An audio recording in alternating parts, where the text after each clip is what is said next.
Hello दोस्तों, welcome to exam classes. दोस्तों, आज हम लोग जनरल नॉलेज की फिर से कुछ इंपॉर्टेंट क्वेश्चंस लेके आए हैं। हमारा टारगेट होगा 50 आउट ऑफ 50। मतलब जो आने वाला एनटीपीसी एग्जाम है सीपीटी 2, उसमें हम लोग चाहते हैं कि टारगेट हमारा जो 50 आउट ऑफ 50 है वो अचीव हो। तो हम लोग करेंगे क्या, जीके का सेक्शन जो कि 50 मार्क्स का पूछा जा रहा है, हिस्ट्री, जियोग्राफी और साइंस सब कुछ एक ही क्लास में हम लोग रिवाइज करेंगे। पॉलिटी के लिए मैं यहाँ पे एक अलग से वीडियो बनाऊंगा। हाँ, अगर आप बाकी अलग वीडियो चाहते हैं तो हमारे और भी जो हेल्प मतलब हमारे साथी हैं वो आपके हेल्प करेंगे। ठीक है, सिलेक्शन लेना है तो क्लास लेना है, ये आपको हमेशा याद रखना है। तो क्लासेस की बात करें तो मेरी क्लासेस एवरीडे एएम 8 AM आपको जनरल नॉलेज की मिलेंगी, मैथमेटिक्स की 8 PM मिलेगी और रीजनिंग ये आपको 9 PM मिलेगी। संडे आपका शेड्यूल हुआ टेस्ट के लिए, यहाँ पे हम लोग टेस्ट देंगे। आप भी अपने आप को चेक कर सकते हो कि हमारे कितने मार्क्स आ रहे हैं। ठीक है, तो यूट्यूब चैनल सब्सक्राइब कर लीजिएगा। टेलीग्राम चैनल ज्वाइन नहीं किए हैं तो डिस्क्रिप्शन में लिंक है, वहां पर जाके आप इसको जरूर से ज्वाइन कीजिएगा, जहां पर आपको सारी पीडीएफ्स मिलती रहेंगी, क्लास नोटिफिकेशन मिलते रहेंगे। डिस्क्रिप्शन में लिंक है, वहां पर जाके आप इसको ज्वाइन कर लीजिए। बढ़ते अपने पहले क्वेश्चन पर। क्वेश्चन क्या है, सर्वोच्च न्यायालय का एक न्यायाधीश एक पत्र लिखकर अपने पद से इस्तीफा दे सकता है। तो देखिए, आप इसको ध्यान से जरा समझिएगा। जब भी राष्ट्रपति की बात आती है यानी प्रेसिडेंट की बात आती है, ठीक है, प्रेसिडेंट की बात आती है तो प्रेसिडेंट किसको देता है, चीफ जस्टिस ऑफ इंडिया को अपना देता है त्यागपत्र। ठीक वैसे अगर सर्वोच्च न्यायालय का एक न्यायाधीश अगर देना चाहता है तो वो भी किसको देगा, प्रेसिडेंट को देगा। ये बात क्लियर हो गई, किसको देगा, प्रेसिडेंट को देगा। ठीक है, अगर हम यहाँ पे बात करें सीएम की, अगर सीएम कोई त्याग पत्र देता है तो किसको देता है, अपने राज्य के गवर्नर को देता है, अपने राज्य के गवर्नर को देगा। ये बात क्लियर समझ में आ गई, अपने राज्य के गवर्नर को देगा। ठीक है, ओके, ये आप जान लीजिए कि जैसे केंद्र में राष्ट्रपति होता है, ठीक वैसे ही राज्य में एक गवर्नर की सारी शक्तियां होती हैं। अगला क्वेश्चन है, किस देश के भौगोलिक क्षेत्रफल का प्रतिशत सबसे अधिक आता है, तो वो है जापान। कौन सा है, जापान। जापान की राजधानी की बात करें तो जापान की राजधानी क्या है, टोक्यो। और मुद्रा की बात करें तो मुद्रा है येन। इंडोनेशिया की बात करें तो इसकी जो जकार्ता इसकी राजधानी है और रुपया यहाँ पे करेंसी के तौर पे चलता है जापान। इंडिया के बारे में आप जानते ही हैं। चीन की राजधानी की बात करें तो चीन की राजधानी क्या है, बीजिंग है। और रिनमिबी, ठीक है, थोड़ा सा इस तरीके से रिनमिबी, ये वहां की क्या है, करेंसी है। ठीक है, रिनमिबी। ओके, अगला क्वेश्चन है, भारत दक्षिण भारत की नदियों में मुख्य रूप से कौन सी जल निकासी पैटर्न है, तो आपको याद रखना है कौन सा, रेडियल। अगर यहाँ पे बात करें गोदावरी, आपको याद रखना है गोदावरी को दक्षिण की गंगा भी कहा जाता है। ये कई बार पोस्ट क्वेश्चन पूछा गया है कि दक्षिण की गंगा किसे कहा जाता है, तो गोदावरी को कहा जाता है। अगला क्वेश्चन है, चुनाव आयुक्त को हटाया जा सकता है। देखिए, चुनाव आयुक्त को कौन हटा सकता है, मुख्य चुनाव आयुक्त हटा सकता है। ठीक है, मुख्य चुनाव आयुक्त, और इसकी मुख्य चुनाव आयुक्त नियुक्ति कौन करता है, तो प्रेसिडेंट करता है। क्लियर है। अगला क्वेश्चन है कि कौन सा देश बहुत महत्वपूर्ण यूरेनियम अयस्क डिपॉजिट के लिए जाना जाता है, तो आप याद रखिएगा, कनाडा। कौन जाना जाता है, कनाडा। अब अगर यहाँ पे बात करें कनाडा की राजधानी की, तो राजधानी क्या है, ओटावा। क्या है, ओटावा। और यहाँ पे डॉलर क्या चलती है, करेंसी चलती है, डॉलर करेंसी चलती है और ओटावा इसकी राजधानी है। अगला क्वेश्चन, निम्न में से कौन सा शीतोष्ण घास मैदान यूरेशिया में पाया जाता है। बहुत ही इसको आप मोस्ट इंपॉर्टेंट मार्क कीजिएगा, कई बार ये क्वेश्चन में पूछा जाता है कि ये घास का मैदान कहां पाया जाता है। तो देखिए, स्टेपीज कहां पाया जाता है, यूरेशिया में। या आप इसको रूस भी बोल सकते हो, रसिया में बोल सकते हो कि रसिया में भी ये पाया जाता है। बात करें डाउन्स की, तो डाउन्स कहां पाया जाता है, तो ऑस्ट्रेलिया में पाया जाता है। कहां पाया जाता है, ऑस्ट्रेलिया में पाया जाता है। अब इसको आप याद कैसे कर सकते हो, तो इसको याद कर सकते हो आप बाउंस से। ठीक है, इसको याद कर सकते हो आप बाउंस से। जैसे ऑस्ट्रेलिया क्रिकेट टीम क्या होता है, लंबे लंबे होते हैं, बहुत सारे बाउंस मारते हैं, तो यहाँ पे आप डाउन्स को क्या रख सकते हो, बाउंस से याद रख सकते हो। ठीक है, अगर हम और ऑप्शंस की बात करें तो यहाँ पे बात करते हैं सबसे पहले वेल्ड की। ठीक है, तो जो वेल्ड है, बात ध्यान रखिएगा, ये दक्षिण अफ्रीका में पाया जाता है। वेल्ड जो है ये दक्षिण अफ्रीका में पाया जाता है। डाउन्स आपको बताए चुके हैं। प्रेरी कहां पाया जाता है, तो उत्तरी अमेरिका। कहां पाया जाता है, उत्तरी अमेरिका में ये पाया जाता है। ठीक, एक और भी बहुत ज्यादा पूछा जाता है, वो है पंपास। आपने भी अगर एग्जाम दिया होगा तो कई बार आपको पंपास मिला होगा। तो पंपास कहां पाया जाता है, अर्जेंटीना। ठीक है, अर्जेंटीना, उरुग्वे, उरुग्वे और ब्राजील। और कहां पे, ब्राजील। यहां तीनों जगह पर पाया जाता है कौन सा, पंपास। ठीक है, ये बात आपको समझ में आ गई होगी। ठीक है, ओके, बढ़ते हैं नेक्स्ट क्वेश्चन पर। अगला क्वेश्चन है, राष्ट्रीय जल मार्ग 01 किसको जोड़ता है, तो आपको याद रखना इलाहाबाद से हल्दिया। ठीक है, अगला क्वेश्चन है कि निम्नलिखित में से किस राज्य में उच्चतम लिंगानुपात है। उच्चतम लिंगानुपात कहां है, तमिलनाडु में। कहां पर है, तमिलनाडु पे है। अगर तमिलनाडु की राजधानी बात करें तो तमिलनाडु की राजधानी क्या है, चेन्नई। तमिलनाडु की राजधानी क्या है, चेन्नई। आंध्र प्रदेश की बात करें तो अमरावती। ठीक है, अमरावती। कर्नाटक की बात करें तो बेंगलुरु। ठीक, बेंगलुरु। और उड़ीसा की बात करें तो भुवनेश्वर। क्या है, भुवनेश्वर उड़ीसा की राजधानी। अच्छा, उड़ीसा में क्या क्या चीजें हैं, तो उड़ीसा में आपको सन टेम्पल मिलेगा। ठीक है, सन टेम्पल। उसके बाद जगन्नाथ यात्रा है ना, जगन्नाथ मंदिर। जगन्नाथ मंदिर ये भी आपको वहां पर मिलेगा। अगर हम तमिलनाडु के सीएम की बात करें तो एम के स्टैलिन। क्या, एम के स्टैलिन क्या है, सीएम है। ये बात समझ में आ गई आपको।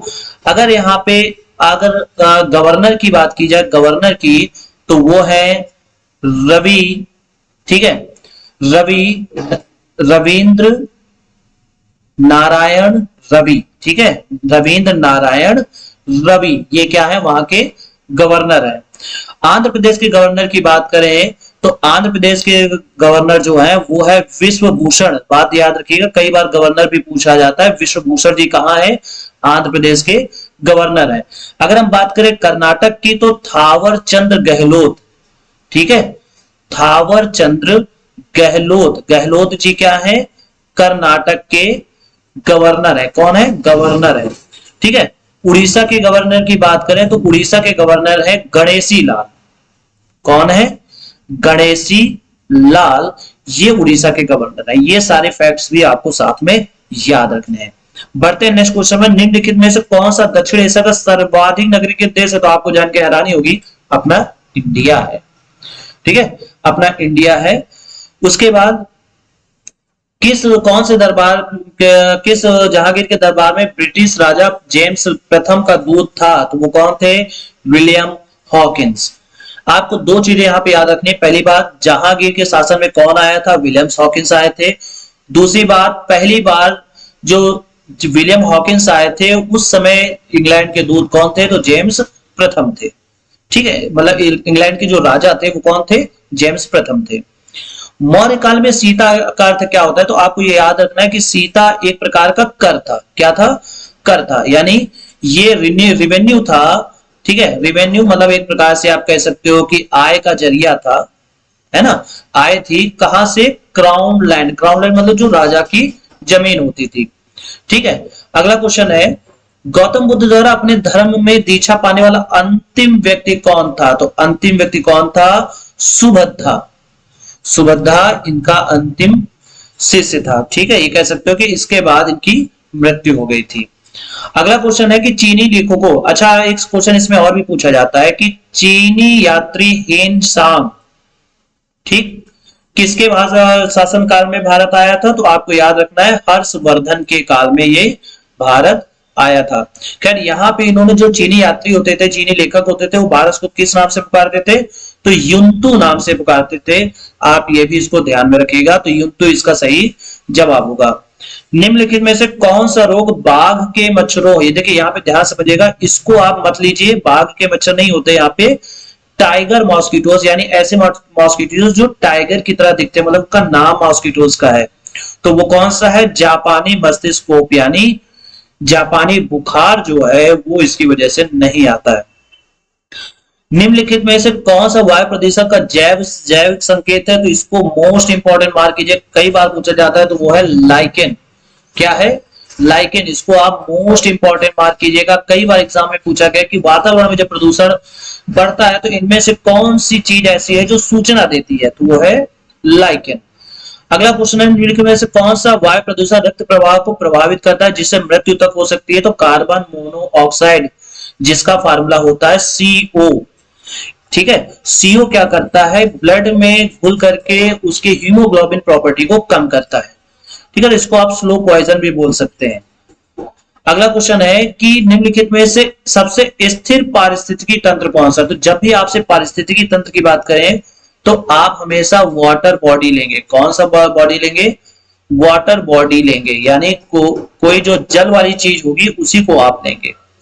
तो यहां पे जल वाली चीज कौन सी है? तो वो है ओशियन। ओशियन इसका सही जवाब। अगला क्वेश्चन है, पारिस्थितिकी तंत्र में जैविक घटकों में उत्पादक प्रणाली। उत्पादक प्रणाली मतलब जो वास्तव में भोजन का उत्पादन स्वयं करता था। हमें पता है हरे पौधे, हरे पौधे क्या होते हैं? स्वपोषी होते हैं, ये खुद अपना उत्पादन करते हैं। ठीक है, तो यहाँ पे जो उत्पादक प्रणाली होगी वो क्या होगी? Green plants. जैव विविधता के संरक्षण के निम्नलिखित में से कौन सी एक महत्वपूर्ण रणनीति है? बहुत ही अच्छा क्वेश्चन है। तो वो है बायोस्फीयर रिजर्व। मतलब अगर हमें यहाँ पे संरक्षण करना है, बात ध्यान समझिएगा, अगर हमें यहाँ पे संरक्षण करना है तो हमें tiger reserve, wild life sanctuaries, national park, ये सारी चीजें हमें बनानी पड़ेंगी और वहां पे जो शिकार है वो प्रतिबंधित करना पड़ेगा। तो यही चीज होती है बायोस्फीयर रिजर्व। बायोस्फीयर रिजर्व में तीनों चीजें आती हैं, टाइगर रिजर्व हो गया, वाइल्ड लाइफ सेंचुरीज हो गया, नेशनल पार्क्स हो गया, ये सब इसी के अंतर्गत आते हैं। ठीक है, ओके। नेक्स्ट जो है, रेफ्रिजरेटर किसके द्वारा खाद्य संरक्षण में मदद करता है? जैसे आप देखे होंगे कि खाना खराब ना हो उसके लिए हम लोग क्या करते हैं? रेफ्रिजरेटर में रख देते हैं। तो रेफ्रिजरेटर में ऐसा क्या होता है? तो आप नॉर्मली जानते हैं कि वहां पे तापमान जो है, तापमान कम हो जाता है। अब अगर तापमान कम हो जाता है तो फिर उसमें एक्चुअल में होता क्या है? तो होता यह है कि जैव रासायनिक प्रतिक्रिया की दर को कम कर देता है। हमारा सही आंसर होगा ऑप्शन नंबर बी। अगला क्वेश्चन है, एक निश्चित पैटर्न में व्यवस्थित तारिक समूह को क्या कहते हैं? तो उसको बोलते हैं कंस्टेलेशन। क्या बोलते हैं? तारामंडल, यानी कंस्टेलेशन। क्लियर है? अच्छा, यहाँ पे आपको ये समझना है कि ये मिल्की वे क्या होता है? तो मिल्की वे होता है आकाश गंगा का समूह, मतलब बहुत सारे तारों का समूह ही क्या होता है? आकाश गंगा। और हम जिसमें रहते हैं, ठीक है, हम जिसमें रहते हैं वो क्या है? मिल्की वे। मतलब हमारा सोलर सिस्टम जिसमें है, हमारा सोलर सिस्टम जिसमें है उसको हम क्या बोलते हैं? मिल्की वे। एंड्रोमेडा क्या है? एंड्रोमेडा क्या है? तो सबसे नजदीक की गैलेक्सी। ठीक है, सबसे नजदीक गैलेक्सी या आकाश गंगा, सबसे नजदीक आकाश गंगा जो है, ठीक है, आकाश गंगा, वो कौन है? एंड्रोमेडा। इसको मिल्की वे को आकाश गंगा नहीं बोलते हैं, इसको बोलते हैं दुग्ध मेखला। ठीक है, क्या बोलते हैं? दुग्ध मेखला। ठीक है, ओके। बढ़ते हैं नेक्स्ट क्वेश्चन पे। किस गैस के उपयोग से पानी को शुद्ध किया जाता है? तो आपको याद रखना है क्लोरीन। कौन सी? क्लोरीन। ठीक है, उसके बाद एडम्स ब्रिज की शुरुआत होती है। एडम्स ब्रिज है क्या? पहले आप ये समझ लो। एडम्स ब्रिज है, मैंने आपको बताया था, यहां से इस तरीके से हिमालय इंडिया का मैप है, यहाँ पे है श्रीलंका। तो यहाँ पे जो ब्रिज बना हुआ है, ये बना हुआ है, इसको बोला जाता है एडम्स ब्रिज। तो कह रहे हैं एडम्स ब्रिज की शुरुआत कहां से होती है? तो आपको याद रखना है धनुषकोडी से होती है। कहां से होती है? धनुषकोडी से होती है। I hope. अब यहाँ पे नेक्स्ट क्वेश्चन पढ़ लेते हैं। वायरलेस संचार पृथ्वी की किस सतह से परावर्तित होता है? तो वो होता है आयनोस्फीयर से। किससे होता है? आयनोस्फीयर से। ठीक है, तो आयनोस्फीयर से इसका सही आंसर होगा। अगर हम ट्रोपोस्फीयर की बात करें तो ये सबसे निचली परत है। क्या है? सबसे निचली परत है।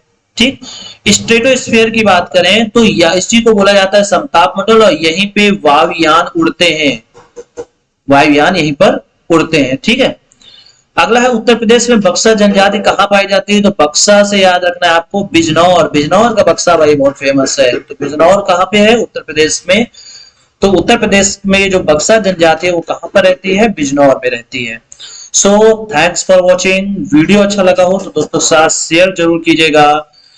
पीडीएफ की बात करें तो पीडीएफ आपको नीचे टेलीग्राम पे आप जाइए, चैनल ज्वाइन कीजिए, वहां पर आपको इसका पीडीएफ भी मिल जाएगा। पढ़ते रहिए, चैनल को विजिट करते रहिए। मिलते हैं नेक्स्ट वीडियो पे।